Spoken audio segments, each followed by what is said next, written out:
ká sin òkú sílé ó ti yé báwọn bídà ni wọn ó pè wọn ò lè pè ń kúfúrú wọn ò sì lè pè lẹ́bọ bẹ́ẹ̀ yẹn bá pè lẹ́bọ ń tọ̀ wọn ọmọ alkitabu wa sunna kú rẹ sílé ẹ̀wọ̀n nǹkan tó o bá ní reason tó o lè fi sìnkú bàbá rẹ àbí ìyá rẹ àbókù àfa rẹ sílé fala mania kò sẹ́ni ọkọ̀ fún láti sin. wadhalika ka an yakhsha ala qabrihi bí ayambusha law dufina min an yumbasha law dufina fil maqabir al amma kọ́ máa bẹ̀rù wípé ìtẹ́ tí wọ́n ń sìnkú sí yìí bóyá máa hu òkú lọ ńbẹ̀ bóyá àwọn kan máa lè hu eré òkú tí wọ́n sìn kó wá kàn gbọ́ wípé kullu bid'a dalalah wọn gbogbo tí ń bá ti ń jẹ́ bídíà ànú ni ń padà bọ̀ wá sí yọ̀ǹda kullu bid'a dalalah tó bá yẹ pé gbogbo bídíà ànú ni a jẹ́ pé gbogbo àwọn àfa sàlàfíà pátá àwọn Ibn Bas ni Albani ni Uzaymin ni Fawzani ni gbogbo wọn náà inú dọ̀là lù wọ́n wà táwa náà ó wà nínú dọ̀là lùpọ̀ táwọn Sheikh Abdul Qadir Sheikh Ahmad Tijani gbogbo àwọn sòyókù wa àwọn mashayikh turuku sufiya táwọn náà wà nínú dọ̀là la ó ti kú lọ́rọ̀ ẹ̀sìn ọ̀rọ̀ pé a ní kírun lẹ́yìn Sufi kì í sọ̀rọ̀ ẹ̀sìn má ó ti dọ̀rọ̀ pátì kódà bá a ti ń sọ yìí nísìnyí náà masalasi APC bá kọ́ kalẹ̀ PDP lé lóhùn àní kírun bẹ́ẹ̀. bẹ́ẹ̀ni ọ̀rọ̀ òṣèlú nù báwọn. ẹ àpárò òṣèlú ayé nìyẹn kò tó pọ̀ nípa ẹ má sìnkú sílé ẹhu àwọn òkú lẹ́yìn ẹ má lọ lè sìnkú sí ìtẹ́ sọ́dọ̀ gbogbo èyí ìròrí ni kì í ṣe súnà Ọlọ́run kọ́ ànábì kọ́. òun ní pé àwọn kan bẹ tí wọ́n jẹ́ sàlàfíà ó já sí pé àwọn àfọ òní Sufi wọ́n máa pè wọ́n ní ẹlẹ́bọ wọ́n ní àwọn àfáà tí wọ́n wu ìpẹ́ tí wọ́n lù sábì wọ́n ní ẹlẹ́bọ ni wọ́n pàápàá jùlọ wọn tó wá sọ wípé ilé tí wọ́n bá sin òkú sí tí sàárè bá wà ńbẹ̀ wọ́n ní òòṣà ní irú òkú náà náà wọ́n fi ṣe sí agbolé wọ́n wá ní kódà mọ́sálásí tí wọ́n bá sin òkú sí ẹ̀gbẹ́ rẹ̀ àbí wọ́n sin òkú sí wájú mọ́sálásí náà àyè òun ti dà yẹ bọ́ tí wọn ò sì gbọ́dọ̀ kírun ńbẹ̀ gbogbo ẹni bá sì ti kírun bí òní ládàrún inú wọn wá dàrú kò yé wa kó àwọn afẹ́jẹ́ kẹ́ bá wa tàn mọ́lẹ̀ sí pé ṣé bẹ́ẹ̀ náà lórí àbí bẹ́ẹ̀ kọ́ ayakumullah. lérí eléyìí hùn tẹ́rí ọ̀rọ̀ tí ọba ti bá ọ̀rọ̀ mímọ̀ lọ kìí síjà ń bẹ̀ àìmọ̀kan ní máa mú ní fi ìjà pàdé mímọ̀ ìsọ fún kí àwọn sàlàfíà tí àwọn ahàlùzúnnà tí wọ́n jẹ́ sàlàfíà wọ́n sọ fún àwọn ahàlùzúnnà tá à ń jẹ́ sùfíà ahàlùzúnnà kan náà gbogbo wa àwọn ń jẹ́ sàlàfíà àwọn ń jẹ́ sùfíà sàlàfíà tiwọn látọ̀dọ̀ Ahmadu Mambali ó ti yé báwọn àdàríyà ni wọn ó ti yé báwọn àdàríyà ni wọn so àwa náà tún lè pera wa ní zalafiya tora ní àwọn zalaf wọn Sheikh Abdul Qadir ní sẹ zalaf wa ni wọn Sheikh Ahmad Tijani zalaf wa ni wọn ó ti yé báwọn náà bọ̀ tàwọn àdàríyà àwa Ash'ariyya ó ti yé Ash'ariyya àti Maturidiyya Ahlus Sunnah wal Jama'ah náà ni wọn but àwọn tí wọ́n jẹ́ sàlàfíyà àwọn ò gba àwa Ash'ariyya ní Ahlus Sunnah àwọn àgbà wọlé wàlẹ́ alùpùpù àbí kan náà ní gbogbo ẹ̀ àwa sì gbà wọn lálùsùn náà àwa sì gbà wọn àwa náà sì mara wa bẹ́ẹ̀. but èyí tó bá ti jẹ́ ọ̀rọ̀ ti mímọ̀ oníkálukú wọn máa sọ̀rọ̀ pẹ̀lú ìṣèhádùn ẹ̀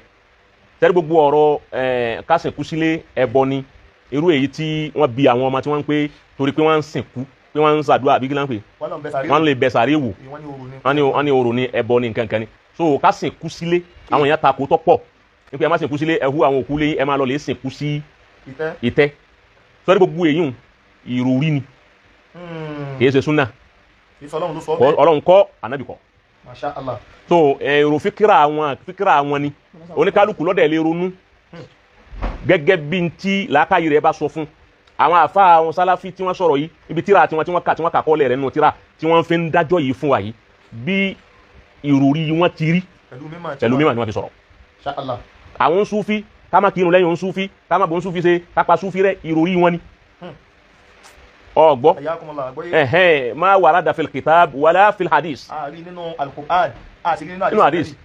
pé ẹ má bá wọn Sufi ṣe o anabi ọ̀sà sọ́lẹ̀ pa àwọn kan bọ̀ tán wọ́n ń pè ní Sufi kò sá sọ́lẹ̀ anabi kò sínú wàsíyà anabi pé àwọn àjọ kan bọ̀ wá tí wọ́n ń pè ní òun Sufi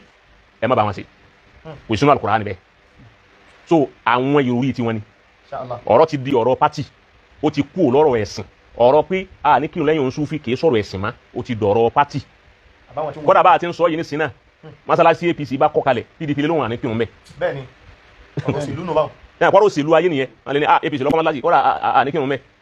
ó ti dọ̀rọ̀ òṣèlú. kò sí ìtò kan lọ́hùn pẹ̀lú ẹ̀. bẹ́ẹ̀ni Tijani alẹ́ kọ́ masalasi lẹ̀ kí Kadiriya lóhùn ní kírun bẹ́ẹ̀ nígbà tí awọ bá ń bẹ láàrin wọn ó ti wà rí bẹ́ẹ̀ Ọlọ́run tó sọ ọ́dọ̀ kan nísìn ní Tijani àti Kadiriya jama kí under tasawufu náà òun náà tún kún sí party kọ̀ọ̀kan Salafi Ahlus Sunnah yìí òun náà tún pín sí party kọ̀ọ̀kan kódà àwọn Salafiya yìí náà tún pín sí ẹ̀rí pé nísìnyí ẹ̀rí pé àwọn náà ń já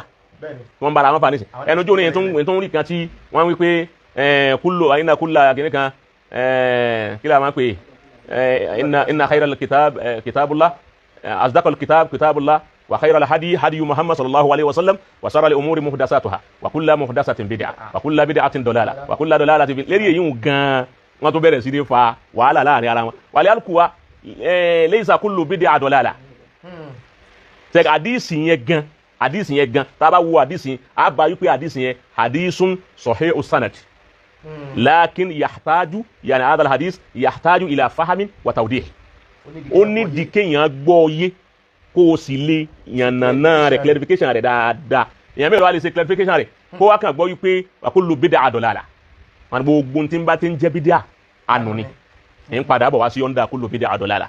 tọ́wọ́ yẹ pé gbogbo bídíà ànú ni a jẹ́ pé gbogbo àwọn àfa sàlàfíà pátá àwọn Ibn Bas ni Albani ni Uzaymin ni Fawzani ni gbogbo wọn náà inú dọ̀làlù wọn wà táwa náà ó wà nínú dọ̀làlù pọ̀ táwọn Sheikh Abdul Qadir Sheikh Ahmad Tijani gbogbo àwọn sòyókù wa àwọn mashayikh turuku Sufiya táwọn náà wà nínú dọ̀làlù àti gbogbo àwọn dọ̀làlù lápapọ̀ Ànábì ní ẹ̀sẹ̀ máa wá sá àwọn tó bá fẹ́ yọ kú mbẹ́ gẹ́gẹ́ bí wọ́n ti wí àmọ́ kì í ṣe bẹ́ẹ̀ torí gbogbo àwọn àfa àwọn tá a wí náà wò sínú dọ̀làlù àwa náà àwọn àfa àtiwa náà ò sínú dọ̀làlù tí o tó ra stand bẹ́ẹ̀ à ń padà bọ̀ wá sí ibi ẹ̀yìn àmọ́ bí ká sin òkú sílé o ti yé báwọn bídà ni wọn ó pè wọn ò lè pè ń kúfúrú wọn ò sì lè pè lẹ́bọ bẹ́ẹ̀ yẹn bá pè lẹ́bọ ń tọ̀ wọn ọmọ alkitabu wa sunna bẹ́ẹ̀ yẹn bá pè à ń sin òkú sílé ẹbọ ni àbá ń lé sí yàrá bàbá wa àwọn ẹni ire à ń lọ sí yàrá fasalati à ń lé sí yàrá Sheikh Adam bàbá wa Alhaji gbogbo àwọn bàbá wa yìí ibi wọn sin wọn sí ààyè wọn ni wọn sin wọn sí baba Alhaji Àgbà ilé ni wọ́n sin wọ́n sí baba Ndasa láti ilé wọ́n sin wọ́n sí Sheikh Uzasi ilé wọ́n sin wọ́n sí baba wa sí baba Alágége ààyè wọn ni wọ́n sin wọ́n sí tó gbogbo àwọn afọ́n wíìdì nípa kátà gbogbo àwọn afá gbogbo àwọn pọ̀ afá nsoro ewu Sheikh Yahya baba Ali Jabata ṣeun baba Ali Jabata baba Adamedu gbogbo wọn inú ilé ni wọ́n sin wọ́n sí àwọn ìwá sin wọ́n sí léwu gan ó súnmọ́ súnà ọgbọ́ súnà ju ìsún tí ó súnmọ́ bídíà lọ báwo ni ó ti súnmọ́ súnà ju bídíà lọ ni wípé ok Ànábì Muhammad inú ilé ni wọ́n sin sí tàbá ní sẹ́yìn ànábì ẹgbẹ́ wọn ní àwọn ànábì ọlọ́run wọ́n ní al-anbiyahu yudfanuna haythu matu àwọn ànábì ọlọ́run bí wọ́n bá kú sí ibẹ̀ ni wọ́n sin wọ́n sí ṣebí torí ẹ̀ ni wọ́n fi sin kí ló kọ rẹ̀ Ànábì Muhammad sínú ilé ń gbọ́ yẹ pé yàrá Aisha ni ànábì kú sí Abubakiri bàbá Aisha ṣé yàrá ànábì ló kú sí wọ́n wá sin sẹ́gbẹ̀ ànábì Sayyidina Umar ṣé yàrá ànábì ló kú sí ṣé wọ́n fi wá sin sẹ́gbẹ̀ ànábì khususiyatu rasul èyí ti yọkú mẹ́ àti rẹ sàbẹ méjì lẹ́yìn ànábì tí wọ́n ṣe síbẹ̀ ṣe ọtọrastan tó yẹ sànábì yàtọ̀ pé kásìn kú sílé ó súnmọ́ súnà ju bídíà lọ bẹ̀lẹ́ táwa pè ní wípé kúfúrú ni táwa ní kọ́ máa lè húsàrí àwọn àgbàlagbà máa lè jù sínú gbó tó ti bá wọn ẹni tí ọ̀ válù láyé ni wọ́n ju òkú rẹ̀ sínú gbó ẹni wọn válù láyé nù bẹ́ẹ̀ yẹn bá special láyé tó válù ó ti bá wọn kọ́dà ọba Saudi ò ní kú kẹ́ni kó lè jù nígbó ó ti bá wọn yóò níbi wọn sì sí wọn pàkíjì ẹ̀ fún ni ó ti bá wọn èyí ò jẹ́ ọ̀kan bẹ́ẹ̀ pé ó súnmọ́ súnà ju bídíà lọ ẹlẹ́ẹ̀kejì ń bẹ òun ni pé ìsìn òkú sí itẹ́ ọgbọ́ àti ìsìn òkú sílé àwọn àfáà sọ̀rọ̀ lórí ẹ̀ wọ́n fi mímọ̀ ara wọn lórí ẹ̀ ó ti yé àwọn sàábì ànábì ó wà nínú àkọọ́lẹ̀ wípé àwọn sàábì ànábì tí wọ́n bá lọ ojú ogun wọn èrú kú wọn wálé ó ti yé báwọn ebi wọn bá kú sí náà ni wọ́n máa sin wọ́n sí inú àwọn sàábì sì ni èyí tí wọ́n sin sílé ń bẹ ń bẹ àwọn tí wọ́n sin sí bàkìyà àwọn náà ń bẹ ń bẹ láwọn sàhábà ẹ̀yẹ́ kí wọ́n sin wọ́n sínú ni ok nígbà wá rí bẹ́ẹ̀ káwá sin òkú sílé kò sí ẹ̀rí kan tó sọ fún wa pé bídíà ni dáhùn kí mo ní bídíà ni wọ́n pè ayé bẹ́ẹ̀ kọ́ wá sẹ́ẹ̀rí tó sọ fún wa pé bídíà ni tẹ́lẹ̀ ọba sọ pé bídíà ni ayé àwọn sàhábà ni bídíà wọn ti bẹ̀rẹ̀ ṣíṣe tán ṣe fà nábì gan bídíà ni ó jẹ bídíà nábì ọba wa ní jẹ́ bídíà tàbí Bákìrì gbọdọ̀ jẹ́ bídíà torí pé nǹkan pé bídíà ni tí wọ́n ṣe lẹ́yìn ànábì tó jẹ́ nǹkan tuntun tá ànábì ọmọ nípa rẹ̀ èyí tó bá ṣe lójú ànábì tó bá jẹ́ bídíà tá ànábì yìí sì rí tí ó sọ̀rọ̀ ó kún bídíà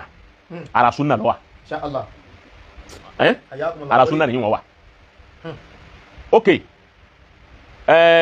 báńkà kí ni tí ń bẹ lọ́wọ́ rẹ̀ kí n fi tó mọ́ bẹ́ẹ̀ kí n fi ká mú ọmọ di pé ọkàn ń sọ̀rọ̀ alágbárí lásán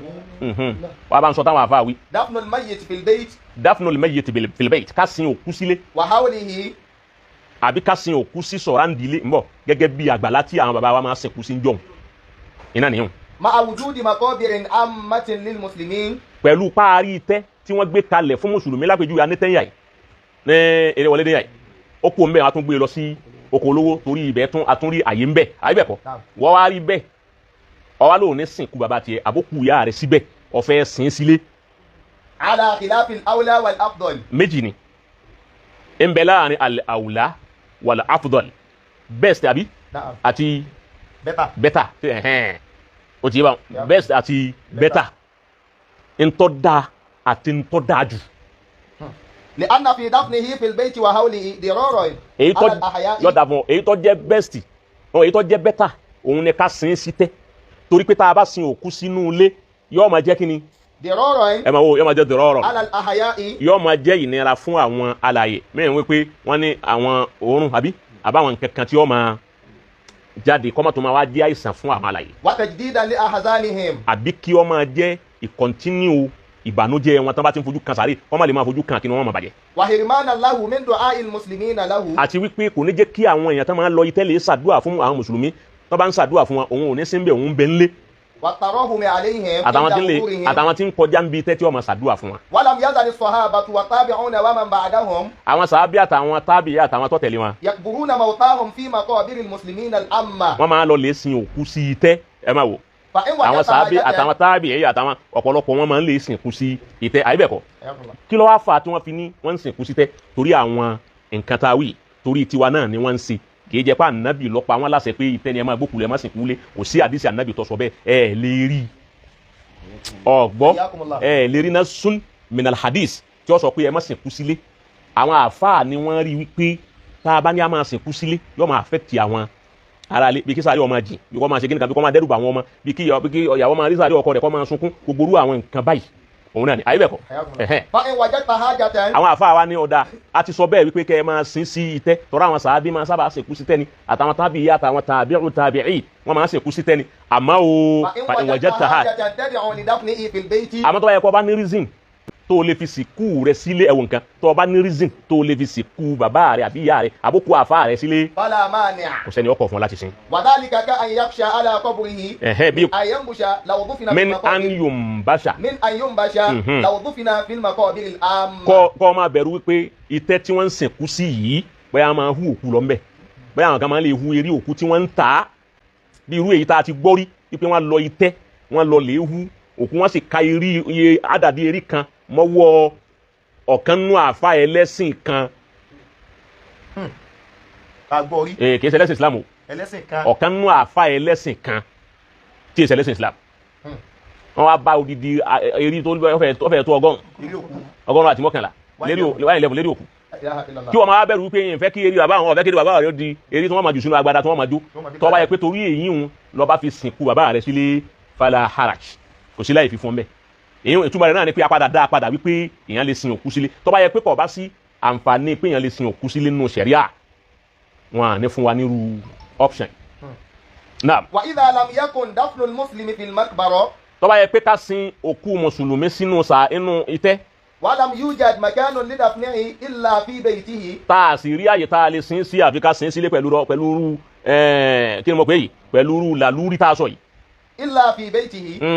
fala haraja fi dhalik. kò sábúrú ń bẹ alẹ́ sìnkú sílé. qala an-Nawawi rahimahullahu ta'ala. Imam Nawawi ọlọ́run bá wa kẹ́. yajuzu dafnu fil bayti. Imam Nawawi òun ni a kò sí láì fi ń bẹ ọtọ́ ká sìnkú sílé pàápàá. wa bil maqbara. a sì lè sin sí tẹ́ ẹni bá wù kó sin tiẹ̀ sínú ilé ẹni bá wù kó sin sí tẹ́ kọ́dà ẹ lè sin sí yàrá rẹ̀ tí ń sùn gẹ́gẹ́ bá ti sànábì sí yàrá rẹ̀ ẹ sì lè sin sẹ́ńkùnlé lágbàlá ẹ sì lè sin sẹ́gbẹ̀ẹ́lé a lè sin síbẹ̀. as-salatu fil masajid allati fiha adrihatul awliya was-salihin. ẹlẹ́ẹ̀kejì tó wí nù masala ẹ̀ pàtí sọtílé wípé a lè sìnkú sílé kò sábúrú mẹ́ masalasi. allati biha adrihatul awliya. irú baba Sheikh Yahya lókè Agodi. rahimahullahu ta'ala. baba sọ àsọlẹ̀ ni pé kún sin àwọn ibi tó ń sin àwọn sílẹ̀ ibi tó wọ́n wá sin wọ́n sì ń jẹ́ wájú masalasi. àbá Sheikh Abdul Fattah Yasin ní Nahado ibi wọ́n sin àwọn náà sínú rẹ̀. ok ń gbọ́ wá rí bẹ́ẹ̀ àwọn kan wá wípé èèyàn ò gbọ́dọ̀ kírun níbi masalasi tí wọ́n bá sin òkú síwájú rẹ̀ àbẹ́yìí tí wọ́n sin òkú sí ẹgbẹ́ rẹ̀ àbẹ́yìí tí wọ́n sin òkú sẹ́yìn rẹ̀ wọ́n dà pé masalasi yìí ó sàárè ní masalasi rẹ̀ àbáwá jẹ́ pé wájú masalasi gangan iná lọ́wọ́. wa salatu fihi sahihatun. àwọn àfáà ní kí á kírun masalasi tí wọ́n sin òkú síwájú rẹ̀ àláfíà ń bẹ mìíràn náà. wa mashru'atun. kódà ṣẹ̀rí àfarama bal wa mustahabatun aidan kódà àtúnfẹ́ bẹ́ẹ̀ pẹ̀lú wa dhalika thabitun bil wa kitabi mustahabbatun aidan aidan àtúnfẹ́ bẹ́ẹ̀ yóò máa lámójútó ẹni tí ó kó wọn ó hu yóò múra dáadáa kankan wa fi street light sí wọ́n máa fi street light síbẹ̀ ibi sun ẹ̀hẹ́n ayakumullah tí ó wà ní jẹ́ mọ́sálásí tí ń bẹ nú gbó eh bọ́ bá gbé mọ́sálásí tí ń bẹ nú gbó yìí tẹ́lẹ̀ ló gbé lọ́nu náà wa dhalika thabitun bil kitabi wa sunnah èyí ń bẹ nínú kìtàbù wa sunna wa fi'li sahaba àwọn sàhábì náà síbẹ̀ wa ijma'il umma al-fi'li ẹ̀hẹ́n wa amma hadithu la'ana Allahu al-yahuda wa ẹ̀hẹ́n nasara àdìsí tó máa wá lò ní pé la'ana Allahu al-yahuda wan nasara àdìsí tó máa fi ń kọ̀ndẹ́mù pé ká má ṣèkú sí wọ́n ní Ọlọ́run ṣẹ́bílé àwọn yahudi àtàwọn nasara ittakhadhu qubur anbiya'ihim masajida torí pé wọ́n mú sàárì àwọn ànábì wọn ní ibùforí kalẹ̀ fa ma'nahu ìtumọ̀ rẹ̀ rèé ìtumọ̀ yẹn ní òye ọ̀pọ̀lọpọ̀ ìtumọ̀ ẹ̀ wá rè as-sujudu laha ala wajhi ta'zim àwọn yahudi àti nasara yẹn àwọn máa ń ferí kanlẹ̀ fún sàárì yẹn gangan wípé àwọn máa ń forí kanlẹ̀ fún sàárì wọn sọ sàárì wọn di bí òòsà tí wọ́n ferí kanlẹ̀ fún èyí lọ́lọ́run fi ṣépèlé wọn nígbà tí wọ́n ń bọ́ ni ala wajhi ta'zimiha ala wajhi ta'zimiha wọ́n fi ń gbé òkú yẹn tóbi wa ibadatiha wọ́n sì fi ń sin òkú ni kama yasjudu al-mushrikuna lil asnam gẹ́gẹ́ bí àwọn ẹlẹ́bọ náà ti ferí kanlẹ̀ fún àwọn òòsà wọn tó ráwọn òòsà wọn náà tí wọ́n gbẹ́lẹ́rè wọn àwọn náà bí àwọn àṣàráàfù wọn àwọn sọ̀nàdídù wọn ó ti bá àwọn àbáhù wọn àwọn àjìdádù wọn tí wọ́n jẹ́ ẹni tó níyì ọ̀zọ́mà tí wọ́n bá ti wá kú torí kí ìrántí wọn má bàa tán wọ́n wá gbẹ́ ère wọn ó ti bá wọn ń sì ń bẹ ní China dì sí wọ́n já sí pé àwọn àgbàlagbà wọn tí wọ́n ti lọ òun ni wọ́n gbẹ́lẹ́rè àbí kí wọ́n yà ń fọ́tò kí wọ́n máa lọ lè ferí kanlẹ̀ fún kí wọ́n máa ṣàdúà lọ́dọ̀ wọn kó torí pé wọ́n lọ. يدل على هذا المعنى الرواية الصحيحة الأخرى رواية تافي واجت يري عند ابن سعد في الطبقات الكبرى عن أبي هريرة رضي الله عنه مرفوعا بلفظ اللهم لا تجعل قبري وثنا النبي نلا اللهم يقولون لا تجعل قبري وثنا ما صاري ميديوسا لعن الله قوما torí pé اتخذوا Ọlọ́run ti ṣẹ́bilé àwọn kan tí wọ́n mú sàárì àwọn ànábì wọn tí wọ́n mú ní ibùforí wọ́n mú ní ẹni tí wọ́n máa ferí kanlẹ̀ fún ibùforí kanlẹ̀ wọn. فيكون المعنى ìtumọ̀ rẹ̀ tí ó máa túmọ̀ ni pé اللهم ìwọ Ọlọ́run لا o تجعل قبري وثنا má sọ sàárì mi di òòṣà يسجد له tí wọ́n máa ferí kanlẹ̀ fún ẹ̀wọ̀n kan mazajid yani yusjadu lahu tí wọ́n máa ferí kanlẹ̀ fún tí wọ́n sì máa sìn كما سجد قوم báwọn àjọ kan ti ń ferí kanlẹ̀ fún sàárì àwọn ànábì wọn. وهو دعاء àdúrà lànàbì ṣe وخبر ànábì sì sọ ìbá àwọn tọ̀hún ti ṣe وليس نهيا ànábì ọkọ̀ fún wa pé ká má sìn kù sí masalasi wájú masalasi kò sì ní a má sìn sẹ́gbẹ̀ẹ́ masalasi kò sì ní a má sìn sí ilé. والمسجد masalasi هو المكان الموقوف للصلاة àyè tá a fi kalẹ̀ fún ìrun ni ووجود قبر فيه káwárí sàárè lẹ́gbẹ̀ẹ́ bẹ́ẹ̀ لا يخرجه عن مسمى المسجد ó yọ masalasi kúrò masalasi tí ń jẹ́ tẹ́lẹ̀ ولا يخلو ذلك من حالتين kò sì ní kúrò níbi ìṣesí méjì. الأولى alákọ̀ọ́kọ́ أن يكون القبر بجوار المسجد sàárè lè wà lẹ́gbẹ̀ẹ́ masalasi kò sábúrú mẹ́ وهذه لا حرج فيها شرعا kò sí láì fi ń bẹnu sẹ̀ríà. ولو كان القبر جهة القبلة tó bá yẹ pé sàárè bá wà ń bẹ níbi ọ̀kẹ́ kan bí gábàsì gan níbẹ̀ sàárè wà níwájú wájú masalasi gangan lọ́wọ́ àbí masalasi kọjú sí iná lọ́wọ́ ما دام جدار المسجد يفصل المسجد عن الضريح lópin ìgbà tí blọọkù ti fẹ́ǹsì àwọn tí ń kírun sàárè ń bẹ ń ta blọọkù ti wá fẹ́ǹsì àwọn tí ń kírun wọ́n ti fi blọọkù dá gàgà rẹ̀ sí sàárè kò sí àwọn àfáà ní kò sí láì fi ń bẹ ẹ máa kírun yín lọ òkú kẹ́ ń kírun fún Ọlọ́run lẹ́ ń kírun fún. قال الإمام المناوي رحمه الله تعالى أما من اتخذ مسجدا بجوار صالح ọlẹ́ni tó bá ń kọ́ mọ́sálásí sí ẹ̀gbẹ́ wòlíì kẹ́ni Ọlọ́run rí irú àfáàndá sàláàtì kéèyàn ó sì kú irú àfáàndá mọ́sálásí ni wà lẹ́gbẹ̀ẹ́ wọn yìí mọ́sálásí ni ẹ wá ń kírun ń bẹ̀. أو صلى في مقبرته àbótí ẹgbẹ́ ìtẹ́sẹ̀gbẹ́ bí sàárè wọn gan-an فلا حرج عليه kò sí láì fi ń bẹ̀. وليس farabalẹ̀ irú èyí wọn làwọn tí máa ń sìnkú síwájú ìtàlẹ̀ wọn o ti bá wọn wájú ìtàlẹ̀ wọn o ti ọwọ́ ara gbé ìtẹ́ rẹ̀ sẹ́gbẹ́ kan ọwọ́ máa kírun lọ kò sí láì fi ń bẹ̀. وليس في شروط الصلاة الصحيحة المجزئة kò sínú tí mú ìrun èèyàn lálàáfíà ألا تكون عند قبر kọ́ pé ká nígbà náà yìí pé torí pé ó ti kírun bí sàárè ní sàárè nínú rẹ̀ ó fi lálàáfíà yìí wọn ò ní nǹkan kan ṣe pẹ̀lú ìrun rẹ̀ ìrun rẹ̀ lálàáfíà dáadáa ó kò sẹ́sẹ̀ kan fẹ́ ní ó kú kò sẹ́sẹ̀ fún wọn tó sì kú. فالصلاة عند القبر صحيحة مجزئة بلا كراهة bílà kàrọ̀hà ká kírun lẹ́gbẹ̀ẹ́ bí sàárè bá wà àlàáfíà nínú náà tí ò sí láì fi ń bẹ̀. وجائزة مع الكراهة wàjà ìdá مع الكراهة wàjà ìzà ọtọ́ bẹ̀ ká kí má alkaraha àmọ́ ń ta kọ́ ń bẹ̀ ni pé إذا كان القبر في جهة الصلاة من غير ساتر بين المصلي tí sàárè bá ti wà báyìí bí tébù yìí ṣe wà yìí tèmi sì dúró báyìí sàárè ni báyìí kọ̀ wá sí gàgá kan tí ó di sàárè ni sẹ́mi ó ti bá wọn kàráhà ni wọ́n tún wá pè wọ́n tún kọ́ ọ ní màkìrú gan tún nìyẹn náà ليس بالكفر kìí ṣe kúfúrú màkìrú túnú tó ẹ lè bá ń bẹ̀ kí wọ́n kà fara kí wọ́n sọ sàárè ìdẹ́bọ kò sí ní gbogbo àwọn àfa ó ti bá wọn kò sí wọ́n wá kà fara ẹni ọba bídíà ni wọ́n pè wọ́n ní pè ní kúfúrú ẹni yòówù bá pè ní kúfúrú ó ti bá wọn kò tẹ̀lé alkitab wa sunna gbọ́